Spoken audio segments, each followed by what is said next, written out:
गिबियावनो आंनि बे सोरां लामा बड' इउटुब चेनेलनि गेजेरजों नोंथां गासै रायजो राजा नोंथांमोनखौ बरायबाय।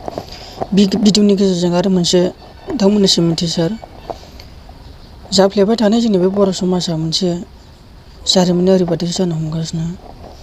मोजां संसार जानायबो दं, गाज्रि संसार जानायबो दं जोंनि बे बर' समाजाव। जोबोद दुखु नांथाव दिनै हाबा जासि जाना मानो गोदान हास्थायनाय आरो मानो गोदान मिजिं। दिनै गाव गावनि लाइफखौ मा सानदों मा थादों जों बुजि मोना। बयहाबो मोनसे लुबैनाय दं, बे लुबैनायानो मानसिनि मोनसे खैफोदाव खोलैयो आरो माब्लाबा समाव मोजाङावबो खोख्लैयो। लुबैनाय होननाया बयनिख्रुइ मोजांबो आरो गाज्रिबो, खिन्थु सानो हयोसो। बेनिखायनो आं बुंनो सानो बे सुबुङा हाबा जाखानाय सुबुंमोन। सासे हिनजाव आइजोआ हौवानि सायाव बुंहरदोंनो गोदान हौवा लानानै खारबाय होननानै बेफोरबायदि खोथा बुंदोंनो। दा हौवानिफ्राय मिथिनो मोननाय जादों जोङो। आरो गथ' फिसाजो सासेबो दंबायो। फिसाजोआबो गाबै खावलायदों। आं बेखौनो गासैबो माखासे डिटेल्सखौ नोंथांमोननिसिम होनो सानदों।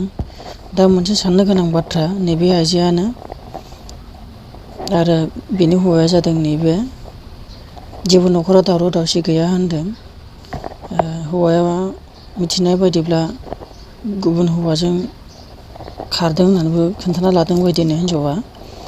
आरो गथ'नि सासे दङ, बेखौ आं ब्लाड खालामदों। बे गथ' सासे दङ। दा बबे जायगायाव थांना दंहैयो। दा बेयो माखासे नोंथांमोननि आरो रायजो राजानि दा न'खरनि लुगैनाय बायदियै। दा आं बेखौनो बुंनो लुगैदों गासैबो जोंनि रायजो राजा सुबुंफ्रानो मिथिखागौ।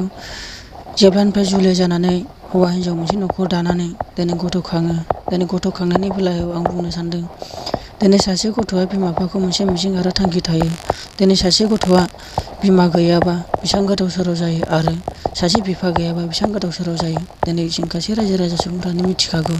दिनै गथ'नि फारसे मिजिं थांखि गासैबो फेलें जाजोबो आरो न'खरनि दुखु दाहायाव गथ'नाव हाबनाय बायदि जायो आरो फोरोंनाय बायदिबो जायो गाज्रि हुदाफोरखौ। बेनिखायनो आं बुंनो लुगैयो जोंनि बे बर' समाजाव मोनसे लुगैनाय थासारिया गाज्रिनिफ्राय गाज्रिबो लाबोदों आरो मोजांबो मोजां लाबोदों। नाथाय आं मोनसे खोथा बुंनो सानो नैबे सासे हिनजाव हाबा जाखानायखौ सासे सेंग्राया लाना थांदोंबा सासे गुबुन हौवाया लाना थांदों होननानै आं मिथि मोनदों। दा मोनसे बुंनो सानो जाय सेंग्रायानो लाना थांदों जानांगौ। दा आं बेखौनो खावलायनो सानो सासे न'खर जाखानाय गथ' गथाय जाखानाय न'खरखौ सासे हौवा हिनजाव बा सेंग्राया दिनै बेखौ लाना थांदोंब्ला दिनै बिनि न'खरखौ नायनानै अनखांफिन। मानो होनब्ला बिनि न'खरा आदा ससेयाव संसार जानाया जुदि आलाय सिलाय बरबाद जायो अब्ला गोबां फाब थायो आरो बिनि न'खरा गोबां लेथेर फेथेर जानायनि चान्सआव थायो। आरो सासे आइजोआबो दिनै गावनि न'खरखौ गावनि बिसि फिसा गथ' गथायखौ नागारना दिनै गुबुन हौवाखौ बोरै मोजां मोननो हाखो। बेयाव मोनसे गोबां समाज आरो बर' समाजनि मोनसे जेंना हेंथासो। दिनै बे बर' समाजनि हामजानाय बायदि नङा। दा आं बेखौनो खावलायनो सानो जाय सेंग्राया मोजां मोनना लांदों जुदि नोंहाबो सासे मोजां मोननाय सासे सिख्ला दंखायो आरो सिख्लायाबो सासे मोजां मोननाय सेंग्रा दंखायो।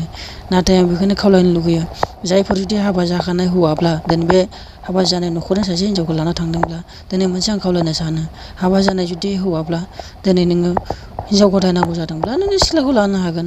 नाथाय मोनसे न'खरनि हाबा जाखानाय हिनजावखौ मानो लाना थांनांगौ। दिनै बे गोबां लेथेर फेथेर न'खर संसारखौ बेले बेजे खालामो। दिनै आंनिफ्राय बुंनाय दिनै बेखौनो खावलायदों दिनै बिनि न'खरनिफ्राय गासैबो रायजो राजाफोरखौ दिनै बे सुबुं आइजोखौ मोनफिननो हानाय बायदि जेरावखि थाया मानो। दा आं बेखौ माखासे डिटेल होनो सानदों नोंथांमोननि गेजेराव। नैबे हिनजाव आइजोआनो नोंथांमोना एसे सिनायनानै ला।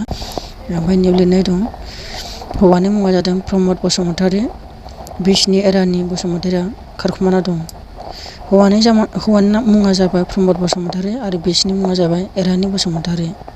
दा गाहायाव लिरनाय दं गसाइगावनि श्रीरामपुर गामिनि प्रमद बसुमतारीनि बिसि एरानि बसुमतारीया गुबुन हौवाजों खारखुमानानै दं। सोरबाफोर नुयोब्ला नैबे जानबुं नम्बरखौ नोंथांमोननो खोन्थानि 7099705128 नम्बराव खौरां हरनो हागोन जाहाथे बे सुबुंखौ मोननो हायो। नैबे मोनसे दख'ना गाननाय नैबे दख'ना गानो आरो नैबे हौवाया बेनो।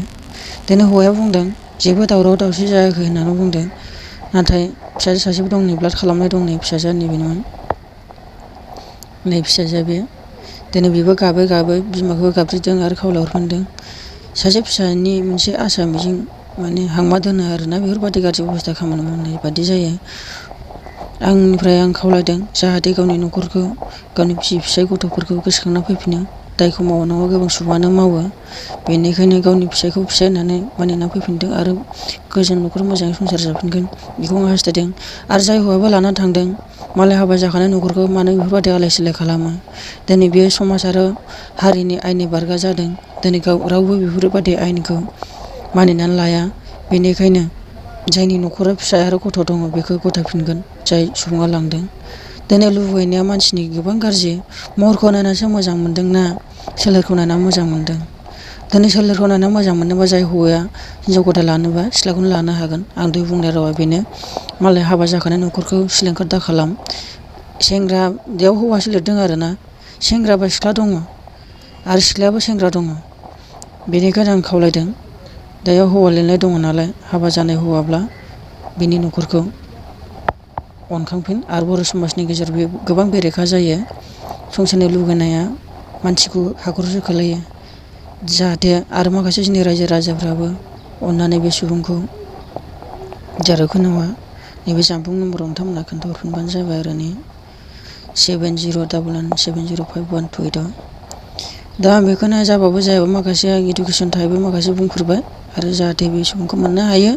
आरो जोंनि बर' समाजनि माखासे रायजो राजा बर'फोराबो बाहेरायाव थानाय गामियाव थानाय गासै रायजो राजा जेरावखि गोजान गोजान गुबुन गुबुन हादराव बेंगालर चेन्नाइ जेरावखि खामानि मावहैनाय सुबुंफ्रानो जाया मानो नुफ्लांबायदों बे सुबुंखौ न'खर फारसे फन हरफिनबानो जाबाय। जाहाथे हौवाया गोदाव सोराव आरो टेनसन लायाजासे दिनै हिनजावखौ मोनफिननो हानाय बायदि आरो हिनजावाबो गाव गावनि हौवाखौ गथ'खौ गोसोखांना न'खर फारसे फैफिननाय बायदि दावराव दावसि गैयानो जेबो जायाखै होनना बुंदों हौवायाबो। आरो हौवानि सिगाङाव हिनजावा बुंदोंनो आं गोदान हौवा लाबाय माबाय होनना बुंदोंमोननो। बेफोरबायदि आं खोथा खोना मोनदों। दा एसेनोसै माबा मोनसे गोरोन्थि जादोंबा नोंथांमोननि निमाहा बिनाय थाबाय। जय बर' हारिनि।